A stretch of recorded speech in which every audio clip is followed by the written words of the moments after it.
Before Beyoncé sold out stadiums and Elon Musk launched dreams into orbit, one woman stood at the apex of her law and authority. Cleopatra VII, Philopatra. She wasn't just an ancient queen, she was the queen, ruling hearts, headlines, and empires long before Twitter could cancel you and TikTok could crown you. More than a pretty face in a golden headdress, Cleopatra was the ancient world's power player, blending beauty with brains, political genius with poetic grandeur. Forget the Hollywood glitz. The real Cleopatra wasn't draped in melodrama. She was fluent in 9 languages, educated in the best Greek traditions, and could argue politics better than your favorite podcaster. She turned every room into a throne room, every relationship into a treaty, and every public appearance into a statement. She seduced not with weakness, but with wit. She didn't cling to power, she wielded it. It's like a Sith, from manipulating Roman politics to transforming Egyptian identity. She left behind a legacy as layered as her eyeliner. So, if you thought Asian history was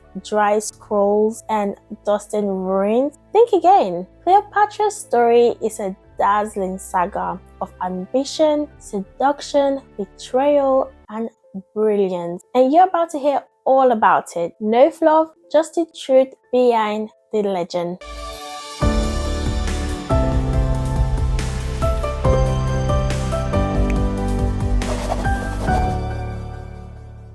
Born to rule, a princess among pyramids, in 69 BCE, in the glittering Mediterranean city of Alexandria, Cleopatra VII Philopatra was born in chaos and crowns. Her city, built by Alexander the Great, was a buzzing cocktail of Greek intellect, Egyptian tradition, and Roman curiosity. Though ethically Macedonian Greek, Cleopatra would become more Egyptian than the pyramids themselves. Her family, the Ptolemies, had ruled Egypt for centuries, often marrying siblings to keep the royal bloodline pure. It was a dynasty marinated in drama. Think betrayal, poisoning, and more palace coup than a season of House of the Dragon. But Cleopatra was cut from a different silk. She was groomed for greatness from birth. Her education was elite: philosophy, science, economics, law, rhetoric, and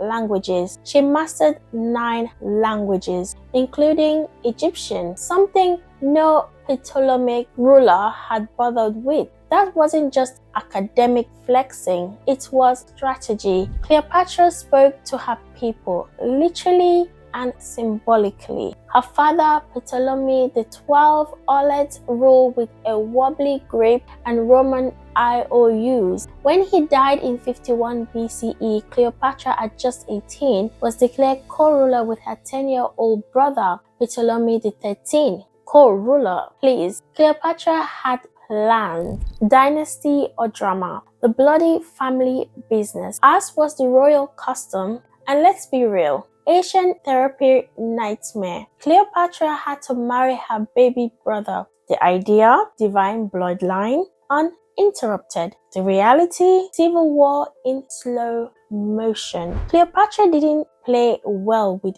regents and royal puppeteers. She began issuing decrees solo, putting her image alone on the coins and ruling with full queen energy. The palace elites were not amused. By 48 BCE, Cleopatra was ousted in a palace coup, exiled to Syria, while her brother's faction held Alexandria. Most royals would have called in a luxury villa. Not Cleopatra. She raised a private army and marched towards Egypt, ready to retake her throne with brains, beauty, and borrowed sword. And just as the stage was set for civil war, Rome entered the chat. Caesar and Cleopatra, the carpet entrance that changed history. Julius Caesar landed in Alexandria, chasing Pompey, his rival in a Roman civil war. Instead, he found Cleopatra, wrapped, legend says, in a carpet, rolled out before him like destiny herself. She didn't beg for help. She made a case. Cleopatra dazzled Caesar with her intellect, her wit, her presence. She wasn't just looking for support. She was offering an alliance. With Caesar's backing, Cleopatra launched a war against her brother's faction. The resulting siege of Alexandria was brutal and fiery, even touching part of the fabled Library of Alexandria. Ptolemy the 13th drowned fleeing the battle. Cleopatra emerged victorious and queen again, now co-ruling with another baby brother, Ptolemy the 14th. But she also became Caesar's lover. Their affair shook the ancient world. Cleopatra bore him a son, Caesarion, and hosted Caesar in Egypt with a godlike splendor, complete with royal badge and goddesses cosplay. And when Caesar's returned to Rome, Cleopatra followed with their child. Cue the Roman pearl clutching. When in Rome, the foreign queen who shook the Senate. Rome was not ready for Cleopatra. She arrived dressed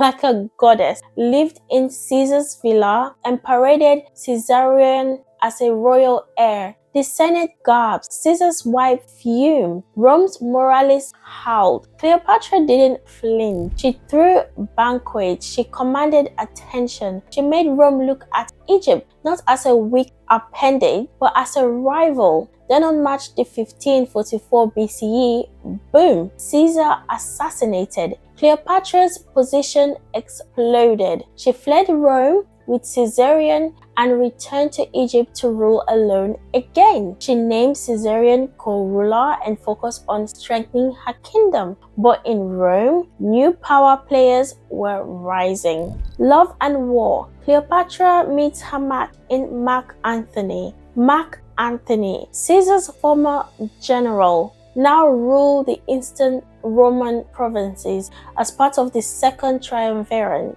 In 41 BCE, he summoned Cleopatra to Tarsus. She didn't arrive. She arrived on a badge of gold under silken sails with musician, incense, and Cleopatra dressed as Aphrodite herself. Antony was floored. Their partnership ignited instantly. Cleopatra offered wealth, ship, and strategic port. Antony offered Roman protection and legitimacy. Passion followed politics. Cleopatra bore him queens, Alexandra, Helios, and Cleopatra Selene, and later a third child, Ptolemy Philadelphus. Together, they ruled the Eastern Mediterranean with theatrical flair and divine branding.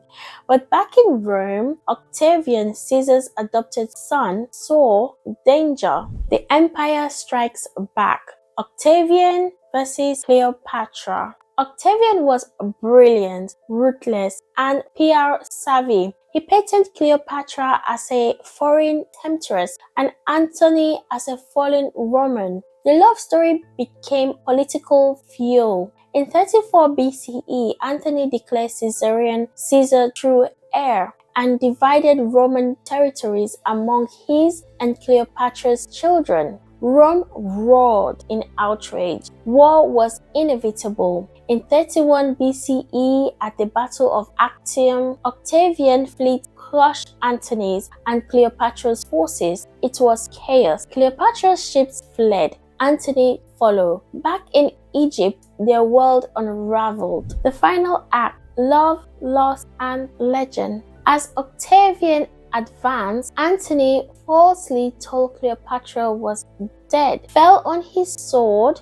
in grief. He died in Cleopatra's arms. Cleopatra, now completely alone, tried to negotiate with Octavian, but his plan was to parade her through Rome as a war trophy. Cleopatra refused. In August 30th BCE, she died by suicide, possibly by asp bite, possibly poison. She was 39 years old. Caesarion was captured and killed. Her other children were taken to Rome. Egypt was absorbed into Roman Empire. but Cleopatra's legend untouchable. Cleopatra defied expectation, stereotypes, and entire empires. She wasn't just a seductress or a tragic heroine. She was a ruler who understood branding, diplomacy, and the delicate art of legacy building. She didn't just adapt to power, she shaped it. She used romance not for affection, but for alliances. She transformed Egypt into a cultural powerhouse while maintaining the independence in a world dominated by Rome. Roman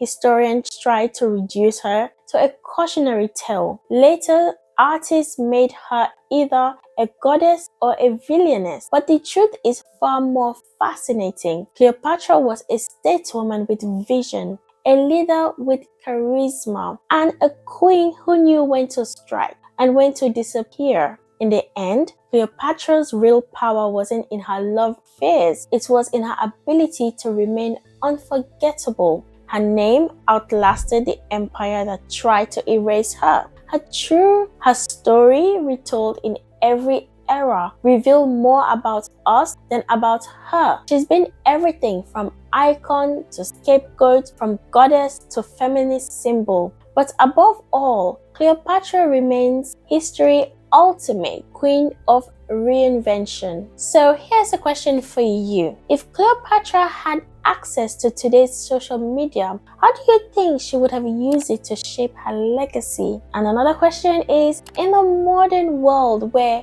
women still fight for power and visibility, what can Cleopatra's story teach us about navigating influence today? Let us know in the comments below. Ready for more royal intrigue and timeless tale? Check out the next video on screen to uncover another fascinating chapter in history. Don't forget to like, subscribe, and hit the notification bell to stay up to date with all things royal. See you in the next video.